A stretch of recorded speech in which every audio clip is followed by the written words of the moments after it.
किसी समय की बात है, एक छोटे से गांव में एक लड़का रहता था जिसका नाम अर्जुन था। अर्जुन गरीब था, लेकिन उसकी आंखों में बड़े सपने थे। सपना था कि वह बड़े शहर में जाकर पढ़ाई करेगा और अपनी कड़ी मेहनत से अपनी जिंदगी को बदल देगा। लेकिन गांव में शिक्षा की कमी और संसाधनों का अभाव था। फिर भी अर्जुन ने ठान लिया था कि वह किसी भी हालत में अपना सपना पूरा करेगा। अर्जुन का परिवार बहुत गरीब था। उसके पिता किसान थे और मां घर का काम संभालती थी।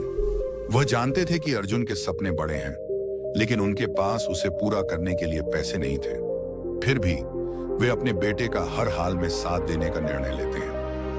अर्जुन के पास एक पुरानी किताब थी, जो उसे एक पुराने शिक्षक से मिली थी। वह उसी किताब को पढ़कर अपना ज्ञान बढ़ाने की कोशिश करता था। वह सुबह जल्दी उठता, खेतों में काम करने जाता और फिर शाम को अपनी किताबों में डूब जाता। उसकी आंखों में सिर्फ एक ही सपना था, एक दिन वह शहर जाकर बड़े स्कूल में दाखिला लेगा और अपनी किस्मत को बदल देगा। अर्जुन की मेहनत धीरे धीरे रंग लाने लगी। एक दिन उसे एक छात्रवृत्ति की सूचना मिली, जो उसे शहर के एक बड़े स्कूल में दाखिला दिला सकती थी। लेकिन इस छात्रवृत्ति के लिए उसे एक परीक्षा पास करनी थी।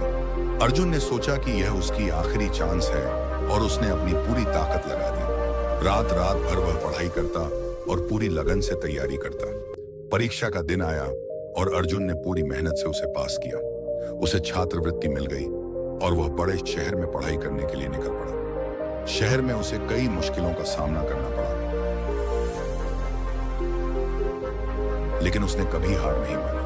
वहां के माहौल में नई चुनौतियां थीं, लेकिन अर्जुन ने अपने सपने को पूरा करने का दृढ़ संकल्प किया था।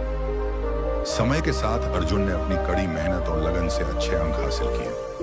उसने अपनी पढ़ाई में उत्कृष्टता प्राप्त की और एक दिन वह एक बड़े कंपनी में नौकरी पाने में सफल हुआ। उसका सपना पूरा हुआ, लेकिन उसने कभी भी अपनी जड़ों को नहीं भुलाया। वह हमेशा अपने गांव और परिवार के प्रति आभारी रहा, जिन्होंने उसकी मुश्किलों के समय में साथ दिया। अर्जुन की कहानी हमें यह सिखाती है कि यदि हमारी मेहनत सच्ची हो और सपने बड़े हों, तो कोई भी मुश्किल हमें हमारे लक्ष्य को प्राप्त करने से रोक नहीं सकती। हमें संघर्ष करते रहना चाहिए और कभी हार नहीं माननी चाहिए। सफलता हमें उसी वक्त मिलती है जब हम अपने सपनों के लिए पूरी तरह से समर्पित रहते हैं।